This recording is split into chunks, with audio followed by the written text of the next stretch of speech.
and Redskins met on Thanksgiving Day 18 years ago, Staubach was knocked out of the game with a concussion. His replacement was a bench warmer named Clint Longley, who lived every Cowboys fantasy by riding, well, I don't want to give away the ending, but I'll tell you this, that what you're about to see is precisely as it first looked and sounded when we produced it for our Game of the Week show in 1974. No additional editing, no touch-ups, just football.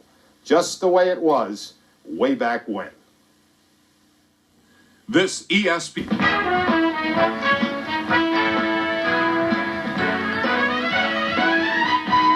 Thanksgiving Day in Irving, Texas, where for the second time in 12 days, the Dallas Cowboys face the Washington Redskins with Cowboy playoff life on the line. With a win today, Washington can clinch at least a wild card spot for the playoffs, and if they do, Dallas's hopes for postseason continuation are gone. For followers of the Cowboys, a playoff round without the Dallas Cowboys is like a Thanksgiving without the turkey. For in the previous 8 seasons, Dallas has missed the playoffs exactly no times. And though their streak is in serious jeopardy this year, there is good reason. Most pro football fans are familiar with the Cowboys' proud past, with the Leroy Jordans, Mel Renfros, and Bob Lillies. And while these names still adorn the Cowboy roster, and most are still starters, Dallas is actually a team that is rebuilding. No less than 12 rookies also appear on the Cowboy lineup card, and in the twilight of the season, where weekly wars test a team's depth, Dallas has some of the youngest backup talent in the league. Though some are blue chippers like number 72, Ed Too Tall Jones, the NFL's #1 draft pick, this season may be Dallas head coach Tom Landry's finest year of coaching, for Landry has managed to manipulate his mixture of aging veterans and fuzzy-faced youths into playoff contention. One man Landry and several other coaches could not handle is number 47, Dwayne Thomas. After a spectacular rookie season as a Cowboy, Thomas became disenchanted in Big D, and in today's game will be making his first start against his former team. But offense is not George Allen's thing, and though he has several all-pro types, defense is what it's all about for Lonesome George. Allen's philosophy is for his offense just not to make any mistakes, figuring on his big play defense to make the plays that win football games, and they usually do.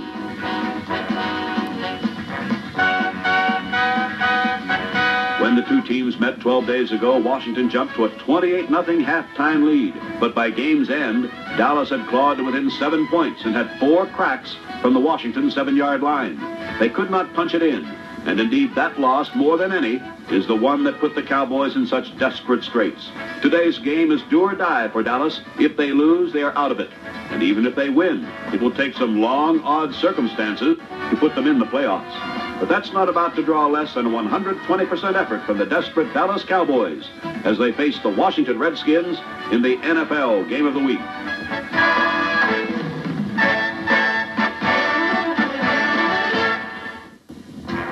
With their entire season at stake, the Dallas defense was the first Cowboy unit to prove that they were ready, holding the Redskins to -4 yards on their first possession, twice nailing their old buddy Dwayne Thomas. After Thomas lost 4 on a run, he heard and saw the footsteps coming and pulled up short on a swing pass, causing an incompletion. Billy Kilmer's pass had gone forward, and so no fumble was allowed. But the Redskins had been stopped cold by the Dallas defense, and the Cowboys' first offensive play gained 11 yards and a first down.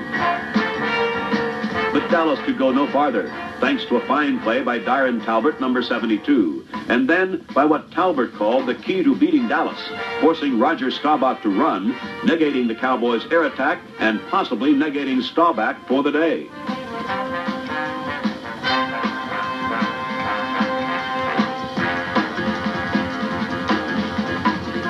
Staubach's third down scramble came up short of a first down, and Dallas was forced to punt. Or were they? With everything on the line, the Cowboys pulled all the stops, and a surprise pass from punt formation gained 37 yards. On a repeat, we can see that Dallas punter Dwayne Carroll was aware of the Redskins' penchant for blocking punts, and so wasted little time before getting off his pass. Benny Barnes, a defensive back most of the time, was a receiver this time, and Dallas completed the first big play of the Cowboys' biggest game of the year. It was an uncharacteristic mistake for George Allen's usually well-prepared special teams, which had either scored or set up a score in each of the Redskins' 4 previous games. But if Washington's special team was out of character, the Redskin defense was never more in character. Dallas would snap the ball 12 times from inside the 20-yard line, but could not get a touchdown.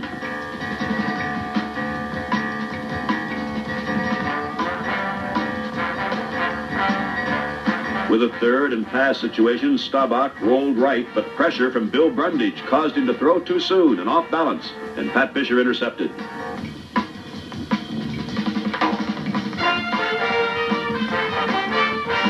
But on the play, the Redskins were called for interference, giving Dallas 4 more cracks. But just as the Cowboys had failed to score at game's end in their previous game with Washington, so they failed again.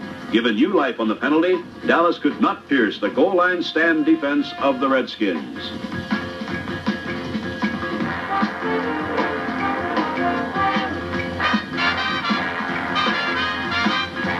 After a run went nowhere, Staubach tried 2 passes, but both failed, and so unable to get a touchdown. Despite a successful 4th down fake punt and 12 plays from inside the 20, Dallas settled for a field goal and an unsatisfying 3-0 lead.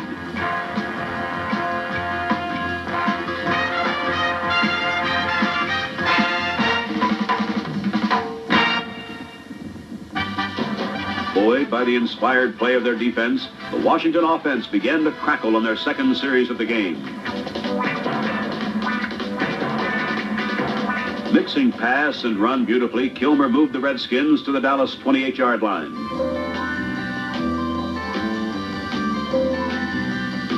But with a 3rd and 4, Roy Jefferson dropped one that would have renewed the Washington drive with a 1st down. Looking at the play from ground level, we can see why the usually sure-handed Jefferson had trouble.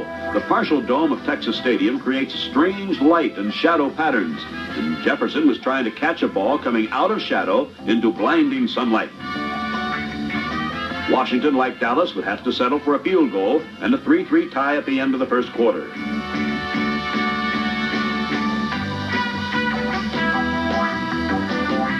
In the second period, the big play Redskin defense would set up more Washington scoring chances.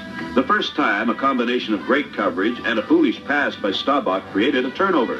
Linebacker Dave Robinson's interception.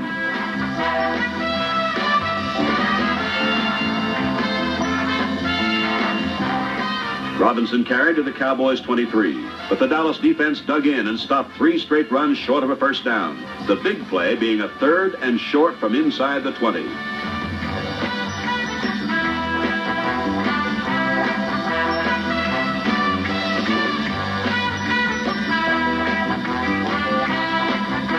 Washington again took a 3-pointer to lead 6-3, and then went about the task of stopping Roger Staubach.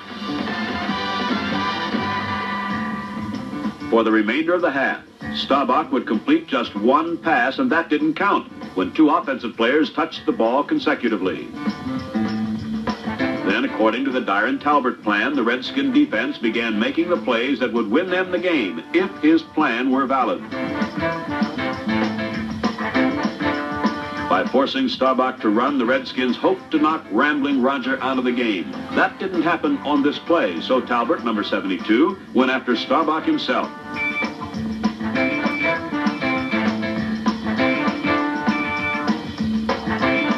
On consecutive plays, Talbert sacked Staubach for losses totaling 15 yards, but he failed to deliver the knockout blow. Repeating this play, we can see how hungry Talbert was. On the play, he is blocked high and low and knocked on the flat of his back, yet still manages a sack when Staubach comes back to him. The Talbert plan was working insofar as Staubach suffered a woeful first half, but the Dodger was still in the game and a threat, so the Washington offense went out to improve on their lead. A fine play by Mark Washington stopped this pass, but Kilmer came right back on the next play with the same call and got 13 yards. Charlie Taylor ducked a big hit, and Kilmer again attacked the Cowboys' left side, where Moses Denson also evaded a Leroy Jordan forearm and picked up another first down. Finally, Kilmer went to the right side of the Dallas defense and nearly got 6. Charlie Taylor badly beat Benny Barnes, but cut the ball out of bounds. With time running out, the Redskins tried another field goal but missed, and so with just 17 seconds left in the half, Dallas was satisfied to run out the clock and just trail by 3 when it could have been much worse. And suddenly it got worse when Walt Garrison fumbled and Darren Talbot recovered on the Cowboy 32. Though Talbot had not accomplished his goal of knocking out Staubach, he had played a super half and was knocking out Dallas in another way with 2 sacks. Tough defense against the run, and this fumble recovery that set up Mark Mosley's 3rd field goal and a 9-3 Washington lead at the half.